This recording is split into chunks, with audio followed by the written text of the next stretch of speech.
موضوع الدرس في احوال السعداء والاشقیاء یوم القیامہ، سورۃ القلم، تفسیر ابن کثیر۔ الحمد للہ رب العالمین، والصلاة والسلام على اشرف الانبیاء وسید المرسلین سیدنا محمد وعلى آلہ واصحابہ اجمعین۔ اللهم صل على سيدنا محمد وعلى آل سيدنا محمد كما صليت على إبراهيم وعلى آل إبراهيم في العالمين إنك حميد مجيد۔ أعوذ بالله من الشيطان الرجيم، بسم الله الرحمن الرحيم۔ يوم يكشف عن ساق ويدعون إلى السجود فلا يستطيعون، خاشعة أبصارهم ترهقهم ذلة وقد كانوا يدعون إلى السجود وهم صالمون، فذرني ومن يكذب بهذا الحديث سنستدرجهم من حيث لا يعلمون وأملي لهم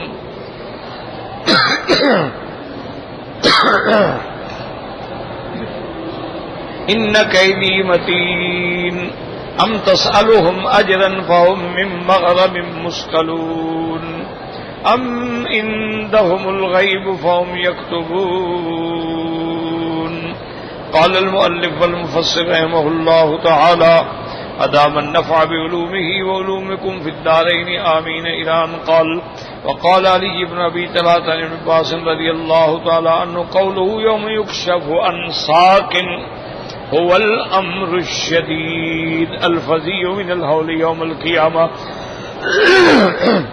اس قول میں بھی یہ ہے کہ اس سے مراد یہ ہے کہ قیامت کا جو سخت حالات ہوں گے اور سخت کیفیت ہوگی، اس کو اس لفظ سے تعبیر کیا گیا۔ وقال له في ابن عباس قوله تعالى يوم يكشف عن ساق يقول حين يكشف الامر وتبدو الاعمال وکشف دخول الاخر وکشف الامر عنہ۔ اب بعض ایک قول یہ بھی ہے کہ یوم یکشف عن ساق کا معنی یہ ہے کہ جس دن سب بات کھل جائے گی، اعمال ظاہر ہو جائیں گے اور اس کا آخرت کے فیصلے ہو جائیں گے کہ کون جنتی ہے کون جہنمی ہے، تو وہ شدت احوال کو اس لفظ سے تعبیر کیا گیا ہے۔ وقذا روى الضحاك وغير ابن عباس اور ذلك له ابو جعفر بن جرير ثم قال حدثني ابو زيد عمر بن شيبة حدثنا هارون المخزومي قال حدثنا الوليد بن مسلم قال حدثنا ابو سعيد روح بن جناح مولى لعمر بن عبد العزيز عن ابي بردة ابي موسى عن ابي النبي قال يوم يكشف عن ساق يعني عن نور عظيم يخرون له سجدا، ورواه ابو يعلى عن القاسم بن عيان ويسلم به وفيه رجل مبهم والله اعلم۔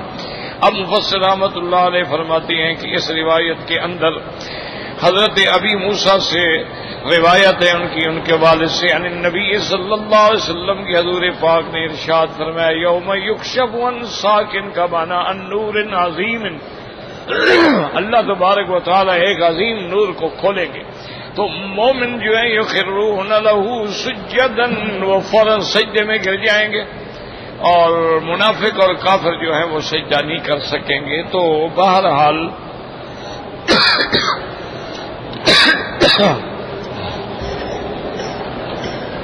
اصل میں یاد رکھیں کہ قیامت کے حالات جو ہیں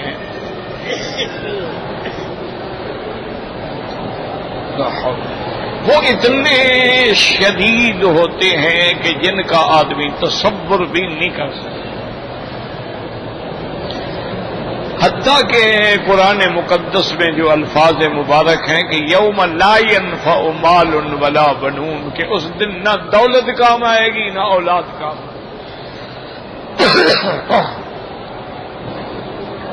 اسی طرح اللہ نے فرمایا یوم یفر المرء من اخیہ، آدمی اپنے بھائی سے بھاگے، وامہ وابیہ وصاحبتہ وبنیہ لكل امرئ منهم يومئذ شأن يغنيه۔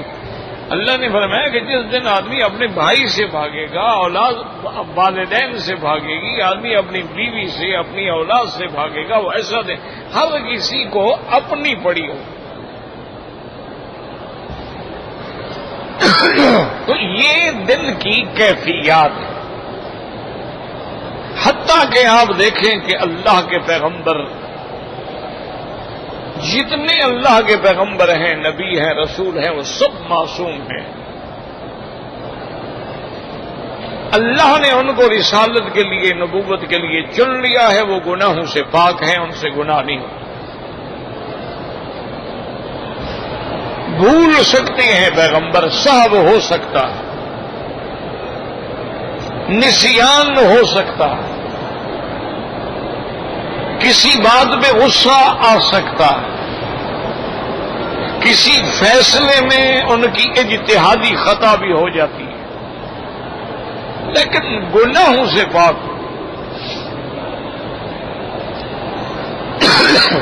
جیسے حضور صلی اللہ علیہ وسلم نماز میں بھول گئے، آپ نے نماز پڑھائی، 4 رکعتوں کے بجائے 2 رکعت پہ سلام پھیر دیا۔ ایک صحابی کھڑے ہوئے، انہوں نے عرض کیا کہ یا رسول اللہ صلی اللہ علیہ وسلم اقصرت الصلاۃ ام نسیتا، کہ حضور یا تو اللہ نے نماز چھوٹی کر دی کہ 4 رکعتوں کے بجائے 2 رکعت کا حکم ہو گیا، یا پھر آپ بھول گئے۔ تو حضور نے فرمایا کہ ما قصرت الصلاۃ وما نسیت، نہ نماز چھوٹی ہوئی ہے نہ میں بھولا ہوں، میں نے ٹھیک پڑھائی ہے۔ اب صحابی نے پھر کہا، خود نے کہا حضور 2 باتوں میں ایک بات ہے، یا نماز چھوٹی ہوگی یا آپ بھول گئے۔ ہم نے نہیں بھولا۔ اس نے تیسری دفعہ عرض کیا، اقصرت الصلاۃ ام نسیت یا رسول اللہ، نہیں، ما قصرت الصلاۃ وما نسیت، نہ نماز چھوٹی ہوئی نہ میں بھول گیا۔ اب صحابی تو چپ کر کے کھڑا ہو گیا۔ حضور پاک صلی اللہ علیہ وسلم کے خیال میں آیا کہ ایک صحابی میرے سامنے ایسے کیسے اتنا جرأت کر سکتا ہے کہ 3 دفعہ یہ بات کہے۔ تو آپ نے صحابہ کو دیکھا اور اشارے سے پوچھا کہ اسادہ کا دل یہ 2 ہاتھوں والا جو بات کہہ رہا ہے یہ ٹھیک ہے؟ صحابہ نے کہا بات تو ٹھیک ہے، یہ صحیح کہہ رہا ہے۔ تو حضور صلی اللہ علیہ وسلم نے پھر کھڑے ہو کے 2 رکعت پڑھائی۔ تو اب بھول گئے، تو پیغمبر پہ بھول ہو سکتی ہے،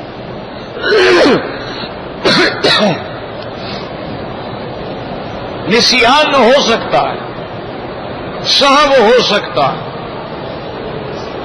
خود قرآن میں موجود ہے، اللہ نے خود ارشاد فرمایا فنسی آدم فلم نجد لہو عزما، آدم بھول گیا۔ حضور کی حدیث ہے، فرمایا نسی آدم و نسی ذریتہ، آدم بھول گیا، اب اس کی اولاد بھی بھولتی ہے۔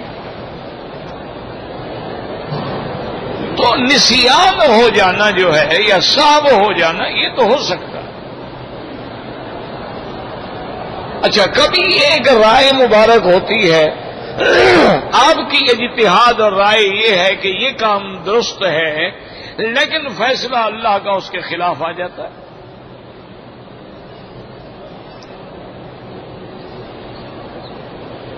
جیسے کہ حضور صلی اللہ علیہ وسلم اسی مکہ مکرمہ میں کعبۃ اللہ میں تشریف فرما تھے، اور آپ کے پاس جو ہیں کفار قریش جو تھے، مکے کے کافر بڑے بڑے سردار جو ہیں، عتبہ عتیبہ شیبہ ربیعہ، سارے آ کے بیٹھے ہوئے تھے، اور حضور صلی اللہ علیہ وسلم ان کو دین اسلام کی دعوت دے رہے تھے، اسلام سمجھا رہے تھے۔ اور حضور کی تمنا یہ تھی کہ ان میں کوئی مسلمان ہو جائے، تو یہ بڑے لوگ ہیں، سردار ہیں، اگر ایک سردار ٹھیک ہو جائے گا تو اس کے لوگ بھی ٹھیک ہو جائیں۔ اسی اثناء میں حضور پاک کے صحابی ہیں، حضرت عبداللہ ابن ام مکتوم صحابی ہیں اور نابینا ہیں۔ وہ جو تشریف لائے تو انہوں نے آگے زور زور سے کہنا شروع کیا کہ علمنی یا رسول اللہ، علمنی یا رسول اللہ، حضور مجھے ایک مسئلہ سمجھائیں۔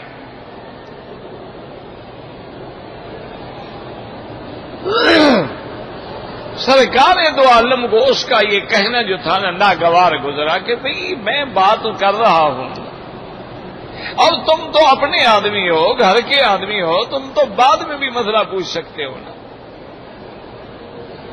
یہ موقع ہے کہ شاید ان کے دل میں اللہ اسلام ڈال دے اور تم نے آ کے زور سے اللہ علمنی علمنی، تو سرکار دو عالم کو بات ناگوار گزری اور آپ نے چہرے پہ بھی آپ کے تیوری اور بل پڑ گیا۔ اللہ نے فوراً قرآن نازل کر دیا کہ عبس وتولی ان جاءہ الاعمی وما يدريك لعله يزكى او يذكر فتنفعه الذكرى۔ اللہ نے فرمایا کہ آپ نے تیوری چڑھائی اور تشروئی فرمائی جب وہ نبی نہ آیا۔ آپ کے علم میں کیا ہے کہ کون ہے جس کو ہدایت نصیب ہوگی؟ تو فوراً عتاب آ گیا اللہ کی طرف سے کہ آپ نے ایسا کیوں کیا؟ تو اب حضور کی تمنا تو یہ تھی نا کہ شاید یہ اسلام لے آئے، تو اللہ نے فرمایا کہ دیکھیں ان کا اسلام لانا تو ایک موہوم خیال ہے نا کہ شاید، اور جو پکا مسلمان ہے اس کا آپ زیادہ خیال کریں۔ یہ نہیں لاتے اسلام نہ لائیں، جہنم ان کے لیے تیار ہے، ہمیں کیا ضرورت ہے ان کے اسلام کی؟ اور پھر اللہ نے ساتھ یہ بھی فرما دیا کہ میرا مدنی وہ نابینا ہے، اس کو پتہ ہی نہیں ہے کہ آپ کے ساتھ کون بیٹھا ہے، وہ معذور ہے۔ تو آپ نے اس کے معذور ہونے کا بھی خیال نہیں فرمایا اور اس سے آپ نے ترشروئی اختیار فرمائی اور اپنے چہرے پہ اور بل ڈال لیے اور تیوری چڑھا دی۔ یہیں سے یاد رکھیں کہ ایک اور مسئلہ بھی سمجھ لیں، آج کل جو ہمارا نوجوان طبقہ ہے یا اللہ نہ کرے بے دین طبقہ ہے، جن کو دین سے تعلق نہیں ہوتا، وہ بھی اکثر یہ اعتراض کرتے ہیں کہ یہ دیکھو جی مولوی ہیں، یہ تبلیغ والے ہیں، یہ درس والے ہیں، تقریر والے، یہ سارے مسلمانوں میں لگے، جا کے کافروں کو اسلام سکھائیں، ہم تو مسلمان ہیں۔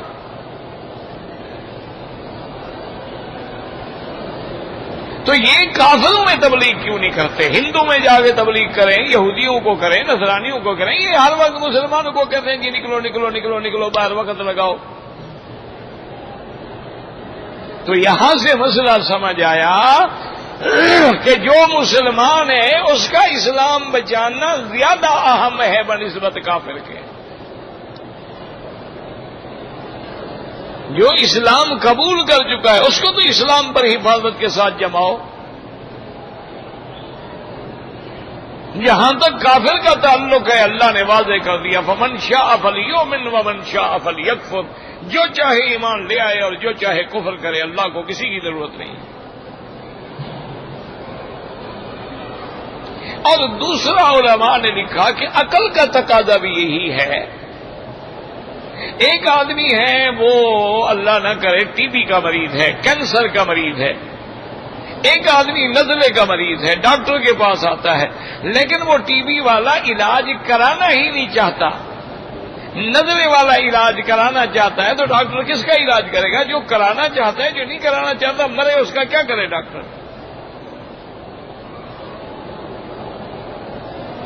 دیکھیں نا، ایک آدمی مریض ہے، ٹھیک ہے، اس کو اب آپ کیا دیکھو جی کینسر والے کو چھوڑ دیا اور نظرے والے کو دیکھ، بھائی کینسر والا علاج ہی نہیں کرانا چاہتا تو کیا کرے؟ وہ علاج کرانا ہی نہیں چاہتا، یہ علاج کا طالب ہے، یہ علاج کرانا چاہتا ہے۔ تو اس سے یہ سبق ملا کہ جو دین سیکھنا چاہتا ہے، اسلام سیکھنا چاہتا ہے، اس کا درجہ زیادہ مقدم ہے۔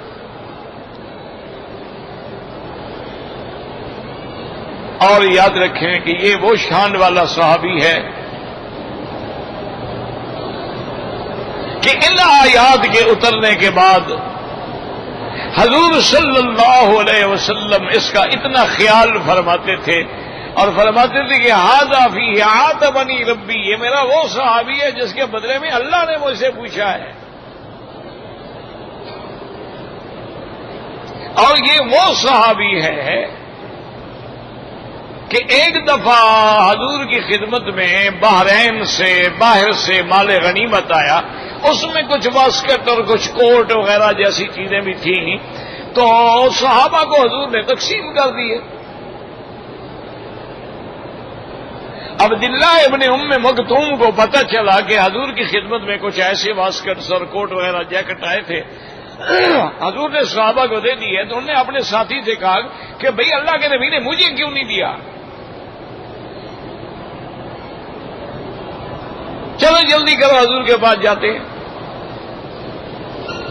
سرکار دو جہاں کے دروازے پہ آیا اور زور سے آواز دی کہ یا رسول اللہ سے ہم تشریف لے آئے. تو حضور جب آئے تو وہ کوٹ بھی اندر سے اٹھا کے لے کے آئے، اور جب آئے سلام کیا نے کہا یا رسول اللہ آپ نے سب کو کوٹ دیا، مجھے نہیں دیا. فرمایا عبداللہ تمہارے لیے دیکھو میں نے چھپا کے رکھا ہوا تھا جو اچھے سے اچھا تھا. اور پھر اس کے ہاتھ پکڑ کے اس کو بٹن کو دکھا دے، دیکھو یہ بٹن کتنا خوبصورت ہے، دیکھو یہ بٹن کتنا اچھا ہے. وہ عبداللہ ایک دم خوش ہو رہے ہوتے. تو حضور چاہتے تھے کہ اس کے دل میں وہ جو بات ہے کوئی میل نہ رہ جائے. اور یہی وہ شان والا صحابی ہے کہ جس کو حضور نے جب آپ سفر پہ تشریف لے گئے تو اپنے مصلے پہ امام بنا کے کھڑا کیا کہ بھئی یہ وہ بندہ ہے جس کے بارے میں اللہ تبارک و تعالی نے مجھ پہ عتاب فرمایا. اور یہ بھی ایسا صادق تھا نا جی رضی اللہ تعالی. صحابہ تو سارے صدیق ہیں، صادق ہیں، امین ہیں. شان والا صحابی نابینا ہے. جنگ قادسیہ کا موقع ہے، یہ آ گئے کہتے بھئی امیر المومنین مجھے جنگ پہ لے چلے. تو حضرت نے کہا بھئی اللہ کے بندے تم جو جنگ پہ جاؤ گے معذور آدمی ہو، آنکھیں نہیں ہیں تمہاری، تم دیکھ نہیں سکتے ہو، تو تمہارا جنگ میں جانے کا فائدہ کیا ہوگا؟ تو غصے میں آ گیا. انہوں نے کہا اکثر صلاۃ المسلمین وارہب وجوہ الکفار. کیا بات ہے، فائدہ کیوں نہیں ہوگا؟ میں جب مسلمانوں کے صف میں کھڑا ہوں گا تو ایک آدمی بڑھ جائے گا نا، تو مسلمانوں کی صف بڑھانے والا ہوں اور کافر دور سے دیکھ لیں گے کہ میں اندھا ہوں، ان کو کیا پتا ہے. اور دوسرا انہوں نے کہا کہ امیر المومنین آپ یہ دیکھیں ٹھیک ہے میں جنگ نہیں لڑ سکتا، لیکن مجاہدین کا مال اگر مجھے دے دیں گے میں اس پر پہرا تو دے سکتا ہوں نا، مجھے جہاد میں آپ کیوں نہیں لے جاتے؟ یہ وہ شان والا صحابی تھا. اور خدا کی شان ہے کہ اس جنگ میں فتح کا جھنڈا لے کر بھی عبداللہ ابن ام مکتوم کھڑا تھا. اور نے کہا یار میں لڑ نہیں سکتا، علم اسلام کا تو اٹھا سکتا ہوں نا.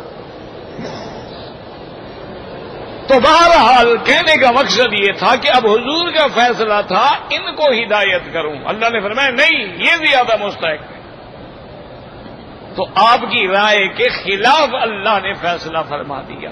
تو یہ ماننا یہ ہے کہ کبھی کبھی رائے میں، اجتہاد میں، فیصلے میں اللہ کے پیغمبر سے بھی خطا اجتہادی ہو جاتی ہے،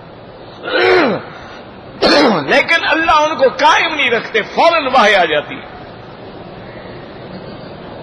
اگر دوسرا مجتہد ہو اجتہاد کرے تو اس کی غلطی ہو سکتا ہے وہ ساری زندگی غلطی پہ رہے، لیکن پیغمبر کے اجتہاد میں اگر کوئی بات ہو تو فوراً وحی آ جاتی ہے. اچھا لیکن یاد رکھو مسئلے سمجھا کرو، خدا کرے اگر ایک حدیث بھی اچھی طرح سمجھ رہو نا تو سمجھو الحمدللہ عمرے پہ آنا کام آ گیا. ابھی دیکھیں کہ اللہ پاک نے حضور کا عتاب بھی فرمایا ہے، یعنی ایک قسم کا نوٹس بھی دیا ہے، لیکن شان مصطفیٰ پہ نظر ڈالیں کہ اس عتاب میں لطف و کرم کیسا ہے. فرمایا عبس وتولی، غور کرو اللہ نے یہ نہیں فرمایا عبست وتولیت، یہ نہیں فرمایا. اللہ نے فرمایا اور یعنی تیوری کسی نے چڑھانے والے نے تیوری چڑھائی یہ نہیں کہا کہ حضور آپ نے تیوری چڑھائی، کہنا تو یہ چاہیے تھا نا ابست و تولیت، اور آپ نے نہیں آبسا، کسی نے نام نہیں لیا براہ راست محمد مصطفیٰ.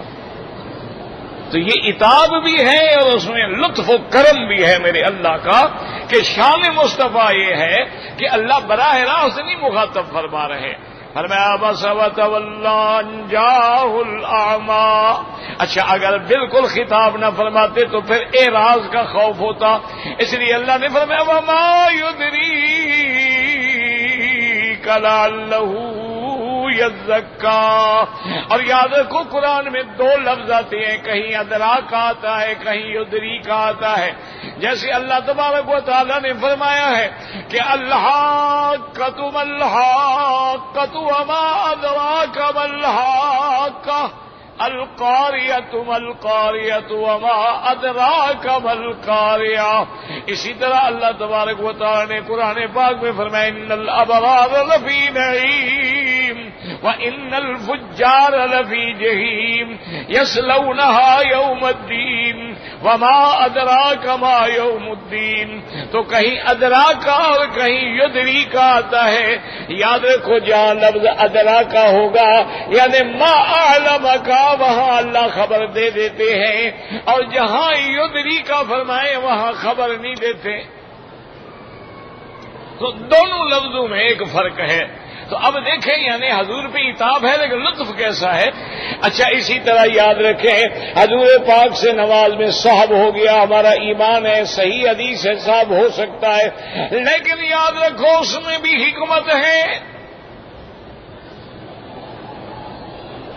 کیوں؟ ایک دفعہ حضور نماز پڑھا رہے تھے اور آپ نے جوتا مبارک پہنا ہوا تھا، تو نماز کی حالت میں آپ نے جوتا اتار دیا، صحابہ نے بھی اتار دیے.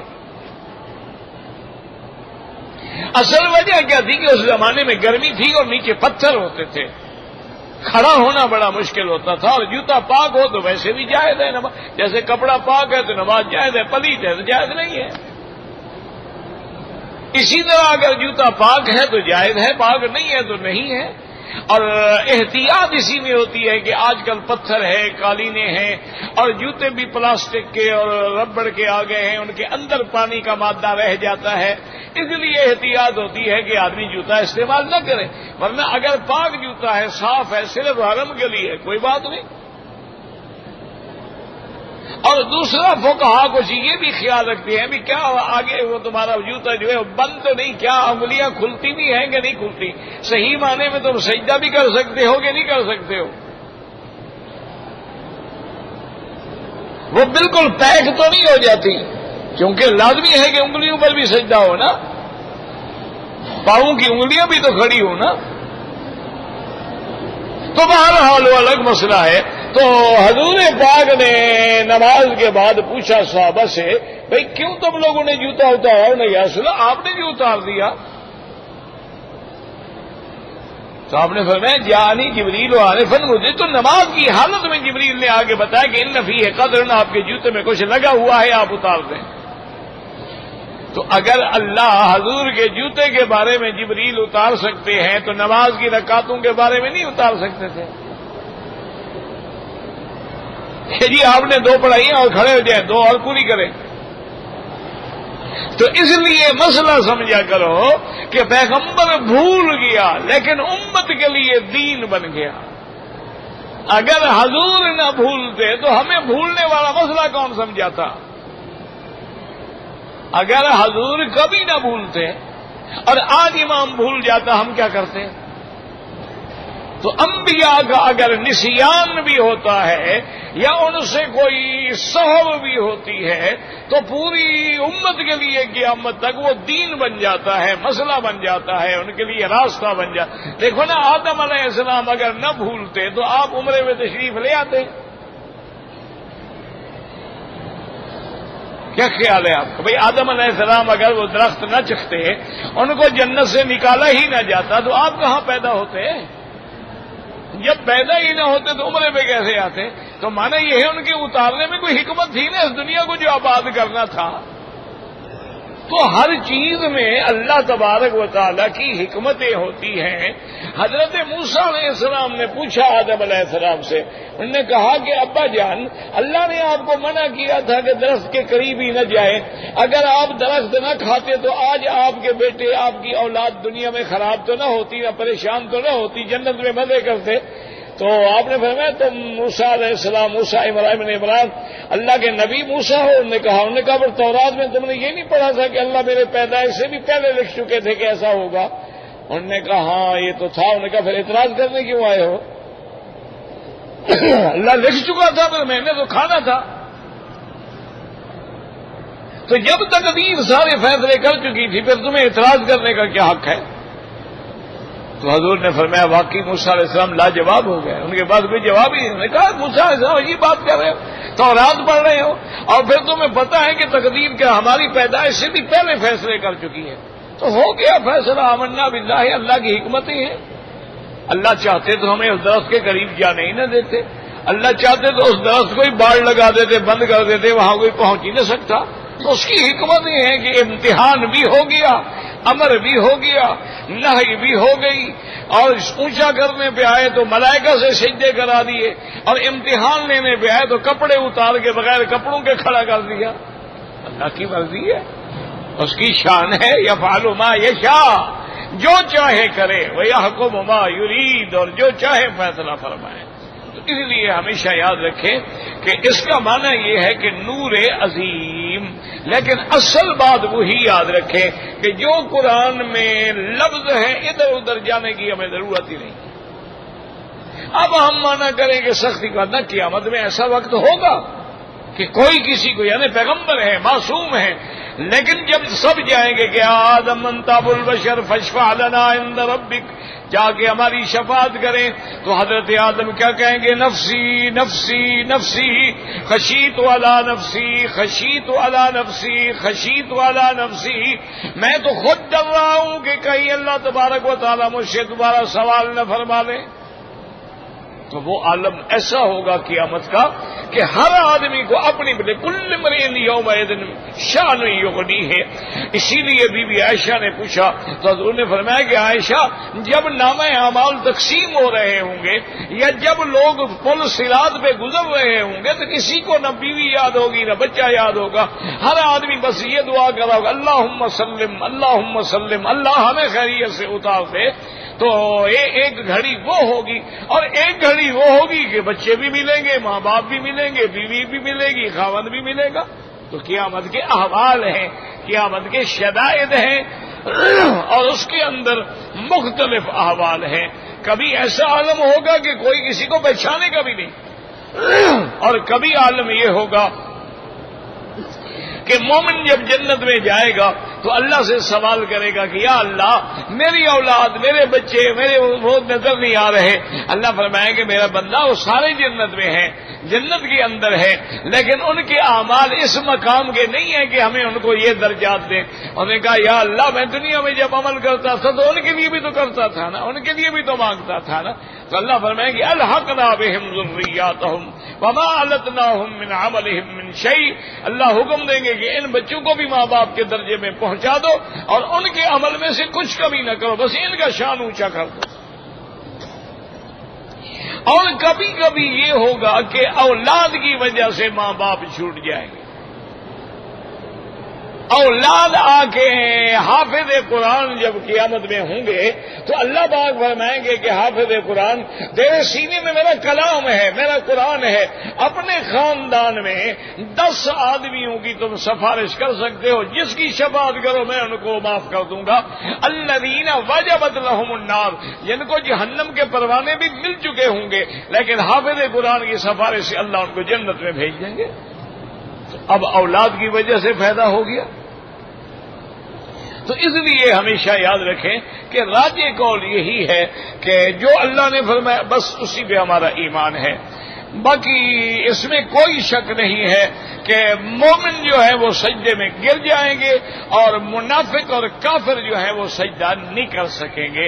حتیٰ کہ وہ کرنا بھی چاہیں گے تو ان کی کمر جو ہے وہ تبک بن جائے گی. ان کو کہا جائے گا کہ جب تم ٹھیک تھے دنیا میں تمہیں اللہ کے گھر کے لیے اللہ کی نماز کے لیے سجدے کے لیے بلایا جاتا تھا, اس وقت تو تم سجدے نہیں کرتے تھے, آج کیسے سجدے کر رہے ہو؟ اس لیے وہاں بھی وہ سجدہ نہیں کر سکے. اور اسی لیے قرآن میں یہ کہ جب جہنمیوں کو لے جا رہے ہوں گے تو فرشتے پوچھیں گے ما سلککم فی سقر, اللہ کے فرشتے پوچھیں گے کہ بدبختو تمہیں کس چیز نے جہنم میں ڈالا پہنچایا ہے؟ قالوا لم نک من المصلین, ہم نماز پڑھنے والوں میں نہیں تھے. تو نماز علامت ایمان ہے, نماز ایمان ہے. اسی لیے امام احمد بن حنبل رحمۃ اللہ علیہ اور شیخ الاسلام ابن تیمیہ رحمہ اللہ اور ان کے شاگرد جو ہیں وہ فرماتے ہیں کہ جو بندہ مرد ہے عورت ہے بالغ ہے بغیر عذر کے ایک نماز چھوڑ دے وہ کافر ہو جاتا ہے. حتیٰ کہ امام احمد بن حنبل رحمۃ اللہ علیہ فرماتے ہیں اگر بے نمازی میں مر گیا ہے, فرماتے ہیں لا یصلی علیہ ولا یدفن فی قبور المسلمین, اس کا جنازہ بھی نہ پڑھو اور مسلمانوں کے قبرستان میں بھی اس کو دفن نہ کرو. کیوں؟ وہ کہتے ہیں حضور کی حدیث ہے کہ من ترک الصلاۃ متعمدا فقد کفر. حضور نے فرمایا جو بندہ جان بوجھ کے نماز چھوڑتا ہے وہ کافر ہو جاتا ہے. وہ حدیث کے ظاہر لفظ کو لیتے ہیں, باقی تینوں امام کہتے ہیں وہ فاسق ہو جاتا ہے, فاجر ہو جاتا ہے, وہ ایسا گناہ کیا ہے کہ شاید اس کو کفر تک لے جائے لیکن کافر نہیں ہوتا. لیکن امام احمد بن حنبل رحمۃ اللہ علیہ کے نزدیک وہ کافر ہے. حتیٰ کہ یعنی آپ اندازہ فرمائیں کہ حنابلہ کے بڑے بڑے جو جہابذۃ العلماء ہیں ان سے کوئی آگے مسئلہ پوچھتا کہ جی میں نے اپنے والد کا حج بدل کرنا ہے, والد کا حج بدل جائز ہے؟ آپ فرماتے تمہارا والد نمازی تھا, وہ کہتے جی نماز تو نہیں پڑھتا. انہوں نے کہا کافر کا حج بدل کرنے کا کیا فائدہ ہے؟ بالکل نہیں ہوتا. اسی طرح امام محمد بن حنبل فرماتی ہیں کہ اگر خامد نمازی ہے عورت بے نماز ہے, یا عورت نمازی ہے اور خامد بے نماز ہے, وہ کہتے ہیں ایک کافر ہو گیا. جب کافر ہو گیا تو نکاح ختم ہو گیا, آئندہ جو اولاد ہوگی وہ اولاد بھی زنا ہوگی. اب خود اندازہ کریں کہ ہم کتنے نمازی ہیں. اپنے محلے پہ نظر ڈال لینا جی اپنے علاقے میں کہ آپ کے محلے میں اگر 5000 کی آبادی ہے, 4000 کی آبادی ہے, 2000, ایمان سے کہیں نماز میں کتنے آتے ہیں؟ مسجدوں میں کتنے آتے ہیں؟ جماعت میں کتنی آتے ہیں؟ انا للہ و انا. اور خاص طور پہ جو آپ کے ہاں ایلیٹ کلاس ہے یعنی پیسے والے دولت والے, وہ ذمہ دار ہیں, سرمایہ دار ہیں, وہ کاروباری ہیں, کچھ ہیں, وہ تو بہت قلیل ہیں جن پہ اللہ کی رحمت ہے کہ نمازیں پڑھتے ہیں. ورنہ تو ان کے گھر میں نہ نماز ہے, نہ روزہ ہے, نہ قرآن ہے, نہ کچھ ہے. وہ تو رمضان شریف میں بھی بیٹھ کے ڈرنک کرتے ہیں. ایک بہت بڑے پیر ہیں تمہارے ملک میں, اب تو شاید فوت ہو گئے. انہوں نے رمضان المبارک کے مہینے میں حضرت مفتی صاحب نے کہا, جب دیکھا کہ رمضان کا مہینہ ہے اور یہ پیر صاحب جو ہیں سگریٹ پی رہے ہیں, تو انہوں نے کہا پیر صاحب آپ اتنے بڑی یعنی سجادہ ہیں گدی کے اور اتنے لاکھوں آپ کے مرید ہیں, رمضان میں آپ. انہوں نے کہا حضرت یہ ہے کہ میں تو رمضان میں پھر 27 کا روزہ رکھتا ہوں, اور تو میں نے کبھی زندگی میں رکھا نہیں, اور اس سال شاید میں وہ بھی نہ رکھ سکوں. یہ پیر ہیں. انا للہ و انا الیہ راجعون. اور کیا کہہ سکتے ہیں؟ یعنی آپ آنکھیں بند کر کے آپ نظر ڈالیں کہ آج جتنے آپ کے ہاں بڑے بڑے گدی نشین ہیں, بڑے بڑے ان کے مجاور ہیں, اور بڑے بڑے ان بزرگوں کے وارث ہیں جو ان کے عرس کے موقع پہ بڑی بڑی پگڑیاں اور بڑے بڑے جبے کبے پہن کے آتے ہیں, کبھی آپ نے مسجد میں نماز پڑھتے دیکھا ہے؟ انا للہ و انا الیہ راجعون. اور کیا کہہ سکتے ہیں؟ ہم نے, ہمارا کام تو اللہ کے آگے رونا ہے, فریاد کرنا ہے, باقی ہدایت تو اللہ نے دینی ہے نا. مولوی کیا کر سکتے ہیں؟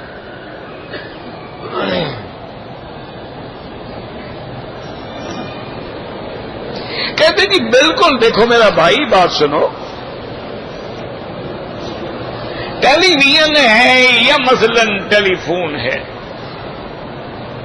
اگر آپ نے ٹیلی فون کو اپنی جائز ضرورت میں استعمال کیا ہے، آپ نے خبر دے دی، اپنی خیریت بتا دی، میں پہنچ گیا، خیریت سے ہوں، گھر میں تسلی ہو گئی تو کوئی حرام نہیں۔ اور اگر آپ نے اسی موبائل پہ گانے سننے شروع کر دیے اور غیر محرم عورتوں سے گپیں اور ہانکنے شروع کر دی تو وہ حرام ہے۔ تو اسی طرح علماء فرماتے ہیں کہ جیسے اب آپ ایک آدمی درس دے رہے ہیں، آپ سن رہے ہیں، اسی طرح ٹی وی پہ اگر دین کی بات ہے وہ تو منع نہیں ہے، اگر کوئی خبر ہے وہ تو منع نہیں ہے، اگر اس میں غیر محرم عورت ہے اس کا دیکھنا حرام ہے، اس کے پروگرام دیکھنا حرام ہے۔ تو اس لیے باقی اگر کوئی، یا یہ ہوتا ہے بعض اوقات آپ خبر دیکھ رہے ہوتے ہیں، کوئی ایک جھلک گزر گئی، آپ نہیں چاہتے تھے، مجبوراً آپ کی آنکھ، تو وہاں حکم ہے کہ آپ نظریں بند کر لیں، لیکن جو گزر گیا وہ تو نظر آ گیا۔ احتیاط کریں کہ ان چیزوں کو استعمال نہ کریں، استعمال کریں تو خیر میں کریں، شر میں نہ کریں۔ کہتے جی کہ جو لوگ ہجڑے ہیں یا خسرے ہیں، یہ جب مر جائیں گے قیامت میں تو کیا ان کو بھی پھر مردانگی قوت ملے گی یا نہیں ملے گی؟ یا یہ دیکھو تم یہ مسئلہ پوچھ رہے، تم ہجڑے ہو کیا؟ نہیں، آخر مسئلہ پوچھنے کی تمہیں ضرورت کیوں ہوئی؟ خدا کے بندے یاد رکھو، ایک موٹی بات یاد رکھو کہ اللہ نے قرآن وَلَكُمْ فِيهَا مَا تَشْتَهِي أَنفُسُكُمْ وَلَكُمْ فِيهَا مَا تَدَّعُونَ، اللہ نے فرمایا جنتیو جو چاہو تمہیں ملے گا، جو مانگو تمہیں ملے گا، تو اگر وہ مانگیں گے تو ان کو بھی ملے گا۔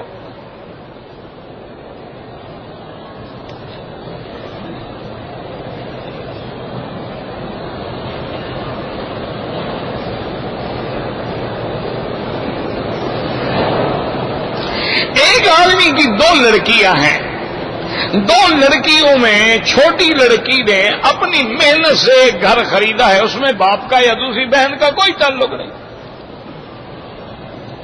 دوسری بہن جو ہے اپنے باپ کی جائیداد کی وارث ہے، اپنی بہن کی جائیداد کی وارث تو نہیں ہے، اس کا کیا تعلق ہے؟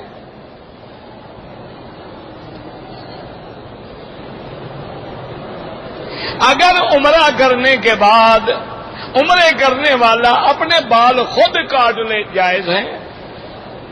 دم کا معنی یہ ہوتا ہے ایک بکری لے کر ذبح کر کے اس کا گوشت جو ہے حرم مکہ کے غریبوں کو دیا جائے۔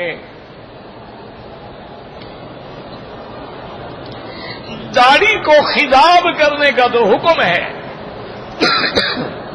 حدیث مبارک ہے اور ترمذی شریف میں ہے، حضور نے فرمایا غیر الشیب ولو بشیء، لیکن فقہاء اور علماء کا اس پہ اتفاق ہے کہ کالا رنگ نہ کرو، باقی کوئی کرو۔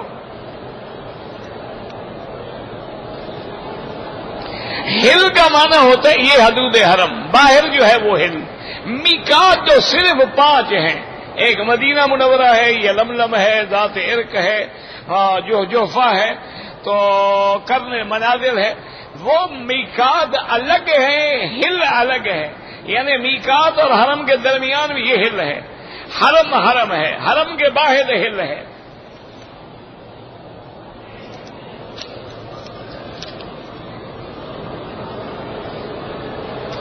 اگر پاکستان سے کوئی ملازم آدمی ہے، وہ بغیر چھٹی کے حج پہ آیا ہے، بالکل ناجائز ہے، جتنے دن اس نے لگائے باقی تنخواہ جا کے کٹوائے، ورنہ تو بالکل حرام ہے۔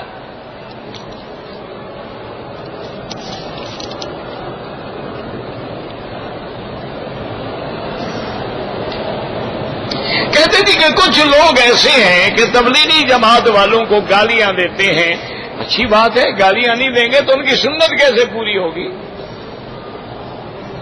حق والوں کو ہمیشہ گالیاں دی جاتی ہیں، مارے دی جاتی ہیں، پتھر مارے جاتے ہیں، ان کے خون بہائے جاتے ہیں، ان کو گھروں سے نکالا جاتا ہے. یہی تو دلیل ہے حق والوں کی.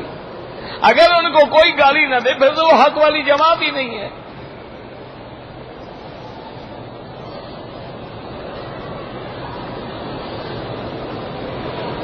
اگر کوئی آدمی عمرے پہ آیا ہے اور چھپ کے حج کرے، دیکھو ایک ہے حج ہو جانا، ایک ہے اسلامی حکومت کے قانون کو توڑنا، اس کا وہ گناہگار ہے.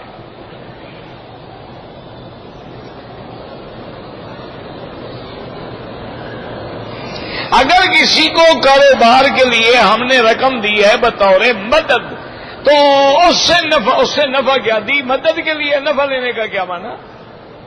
تو پھر ان کو کھل کے بات کرو بھی یہ رقم کاروبار کے لیے، نفع نقصان میں تمہارا حصے دار ہوں.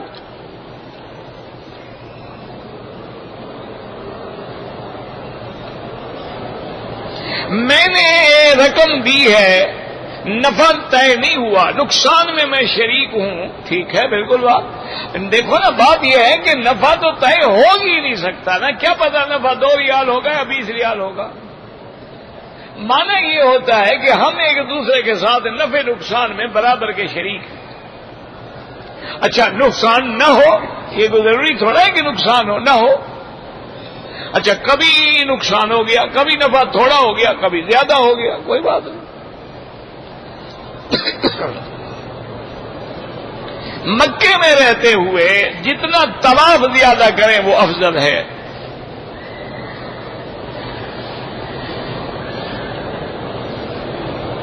میڈیکلیم، مجھے نہیں پتا میڈیکلیم کیا ہوتا ہے.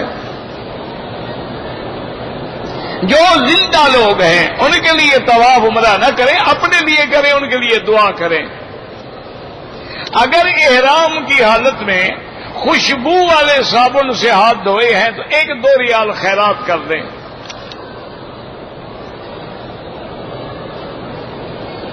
ہماری عورتوں نے 2 رکعت نماز طواف جو ہے وہ بال کٹانے کے بعد پڑھی، کوئی حرج نہیں، کوئی مسئلہ نہیں. قادیانی کے کفر میں کوئی شبہ ہی نہیں ہے، متفق علیہ کافر ہیں. ان سے جتنا دور رہیں وہ زیادہ بہتر ہے.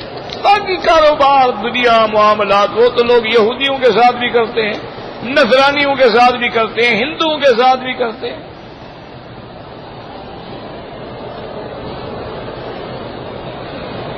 کہتے جی کہ ہمارے جو دیوبندی علماء ہیں ان کی نمازیں صحیح ہیں، بالکل صحیح ہیں.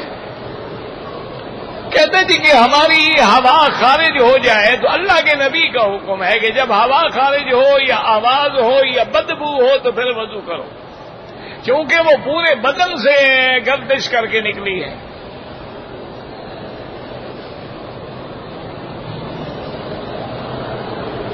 جہنم جو ہے وہ نیچے ہے، لیکن حضور کے سامنے تو نمونہ دکھایا گیا نا. آپ نے ایک دفعہ مسجد کعبہ شریف میں آپ کھڑے نماز پڑھ رہے ہیں، عتیم میں آگے گئے، پھر پیچھے آئے، پھر پیچھے گئے، پھر آگے. صحابہ نے پوچھا، پر میں ایک دفعہ مجھے جنت دکھائی گئی تو میں آگے گیا، پھر میں اپنے مقام پہ آ گیا، پھر مجھے جہنم دکھائی تو کعبے کی دیوار میں اللہ نے دکھلا دی. یہ ہے نمونہ دکھلانا، الگ بات ہے.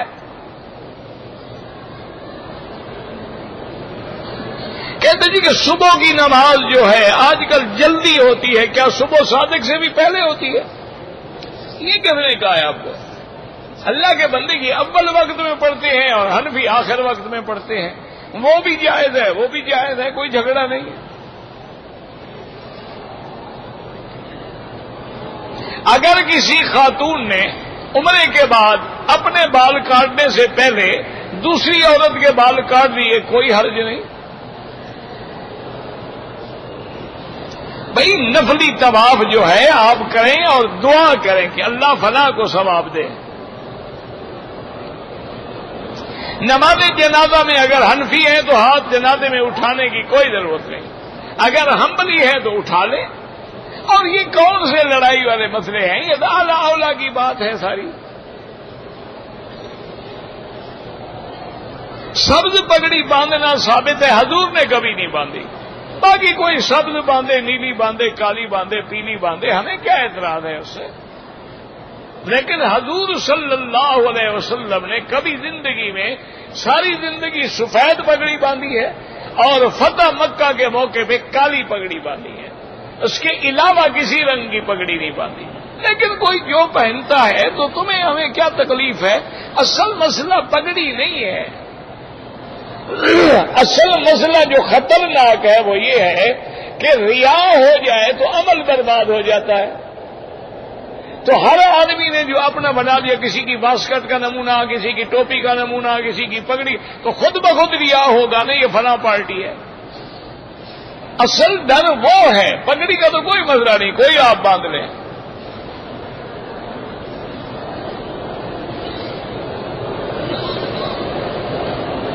اپنی بیوی کو شوہر غسل دے سکتا ہے زندگی میں یا مرنے کے بعد؟ دے سکتا ہے جناب، کیوں نہیں دے سکتا؟ اگر عورت نہ ہو، بیوی مر جائے، کون غسل دے گا؟ شوہر ہی دے گا۔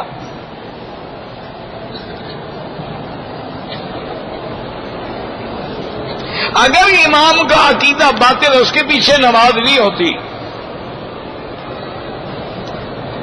کہتے کہ جماعت میں وقت کم ہونے کی وجہ سے ظہر میں سنت مؤکدہ نہیں ہوتی۔ کس نے کہا ہے آپ کو نہیں ہوتی؟ ہم تو الحمدللہ 4 سنتیں پڑھنے کے بعد بیٹھے رہتے ہیں، نماز بعد میں کھڑی ہوتی ہے۔ احرام کی حالت میں سگریٹ پینا ڈبل حرام ہے۔ حضرت علی کعبے میں نہیں مکے میں پیدا ہوئے، مکے کو بھی کعبہ کہا جاتا ہے۔ جیسے اللہ فرماتے ہدیم بالغ الکعبہ کہ تم قربانی کا جانور کعبے میں ذبح کرو، تم تو مینا میں ذبح کرتے ہو۔ تو معنی یہ ہے کہ سارا مکہ بھی ہے، مکہ بھی ہے، کعبہ بھی ہے، مسجد الحرام بھی ہے۔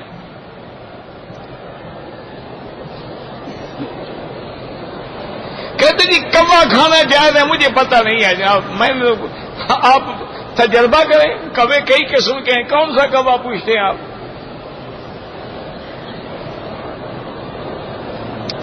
انبیاء کی جو فلمیں بنا رہے ہیں وہ توہین انبیاء ہے، وہ نہیں بننی چاہیے۔ فضائل اعمال کتاب کا عربی میں ترجمہ کیوں نہیں؟ کس نے کہا ہے آپ کو نہیں ہے؟ وہ تو 13 زبانوں میں ترجمہ ہے۔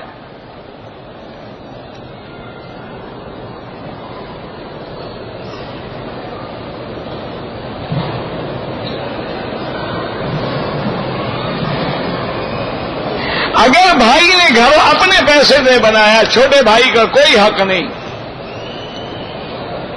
ہاتھ اٹھا کے دعا کریں جائز ہے، ہاتھ نہ اٹھائیں جائز ہے۔ ہمارے بہن بھائی غریب ہیں، عمر اللہ نے فرض نہیں کیا، آپ ان کے لیے دعا کریں۔ چھوٹے بچے ہونے کی وجہ سے بیوی ساتھ نہیں آ سکی، اس کے لیے کوئی عمرہ ضروری نہیں۔ کافروں کے جو نابالغ بچے ہیں وہ بھی جنت میں جائیں گے، کیونکہ انہوں نے تو کفر کیا ہی نہیں نا۔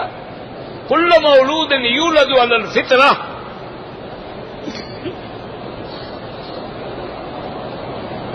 کہتے کہ جو نماز میں کوہنیاں ننگی رکھتے ہیں نماز مکروہ ہو جاتی ہے۔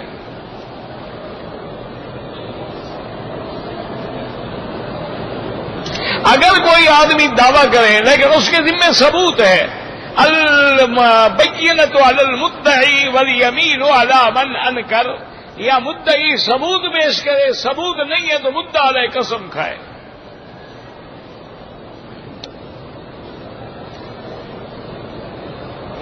اگر مدینے سے طواف کی نیت سے آیا تھا، عمرہ نہیں کیا، دم پڑ گئی، مانا ہے کہ دین کے لیے آیا تھا، یا فوراً عمرہ کر لے۔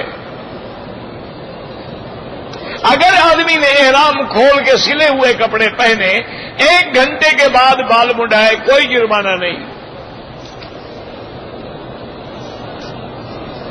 دوسرا عمرہ کرو یا تیسرا، مسجد عائشہ یا جیرانہ، یعنی حد حرم سے باہر جانا ہوگا۔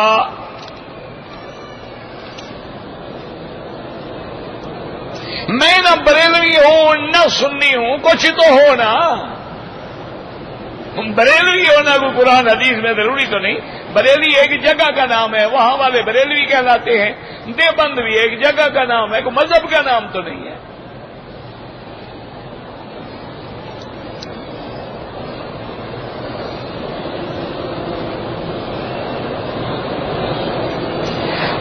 شریف میں آنے کے بعد پہلے انہوں نے سائی کی، بال کٹوائے، پھر طواف کیا، بالکل عمرہ بھی نہیں ہوا اور دم پہ دوبارہ عمرہ کریں۔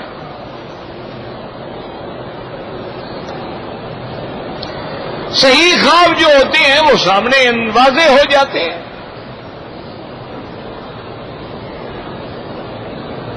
مسجد میں امام کے لیے چندہ بالکل نہ کریں، اگر وہ مستحق ہے چپ کر کے دیں، اس کو کیوں ذلیل کرتے ہو کہ اس کے نام پہ چندہ مانگو؟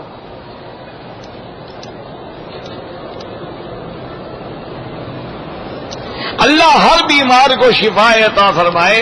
جن لوگوں نے بھی کہا ہے اللہ سب بیماروں پہ رحم فرمائے۔ 9 دن اگر گزر گئے آپ پاک ہوئی ہیں تو 1 دن اور گزار لیں، 10 دن کے بعد پھر حیض نہیں ہوگا۔ اگر خون آئے بیماری ہوگی، آپ نماز بھی پڑھیں عمرہ بھی کریں۔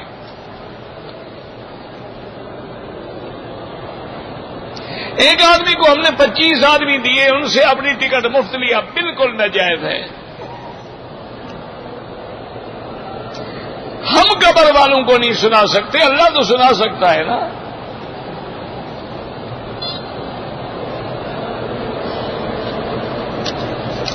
نو سال کی بچی کو قرآن پڑھا سکتا ہوں، بالکل پردہ کریں، احتیاط کریں۔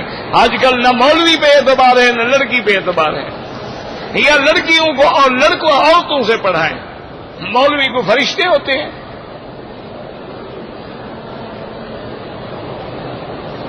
مجھے وسوسے آتے ہیں، آخری سورت کو اعوذ برب الناس پڑھا کرو، وہ بھی علاج ہے اس کا۔ روکو نے یمانی کو ہاتھ لگا لیا، کوئی بات نہیں،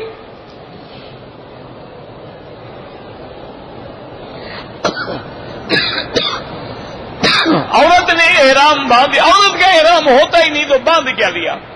یہ جو رومال باندھتی ہے کوئی احرام تھوڑا ہے، جب مسا کریں کھول کے کریں گی۔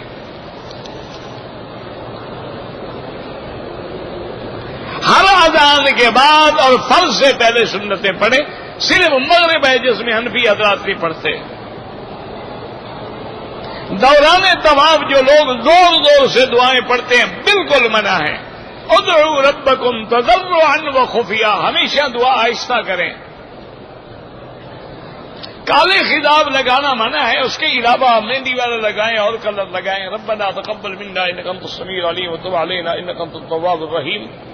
اللهم اجعل لنا وللمسلمين من كل هم فرجا ومن كل ضيق مخرجا ومن كل بلاء عافية اللهم اشفنا واشف مرضانا وارحم موتانا واستجب دعاءنا ولا تخيب رجاءنا برحمتك يا ارحم الراحمين۔ یا اللہ بیماروں کو شفا عطا فرما، یا اللہ بیماروں کو شفا عطا فرما، بے حیاؤں کو حیا عطا فرما، بے دینوں کو دین عطا فرما، بے اولادوں کو اولاد عطا فرما، عالم اسلام کی حفاظت فرما، حرمین شریفین کو قیامت تک ہر فتنے سے محفوظ فرما۔ یا اللہ مسلمان جس ملک میں ہیں ان کی جان مال آبرو عزت کی حفاظت فرما۔ اللہ ہماری سب پریشانیاں دور فرما۔ اللہم سلمنا ولا تسلمنا وامنحنا ولا تمتحنا، اللہم اکرمنا ولا تہنا، اللہم زدنا ولا تنقصنا، اللہم اعطنا ولا تحرمنا، اللہم آصرنا ولا تؤثر علینا، اللہم اجعلنا فی ضمانک وامانک واحسانک۔ صلی اللہ تعالی علی خیر خلقہ سیدنا محمد وعلی آلہ وصحبہ اجمعین۔ اللہم صل علی سیدنا محمد وعلی آل سیدنا محمد۔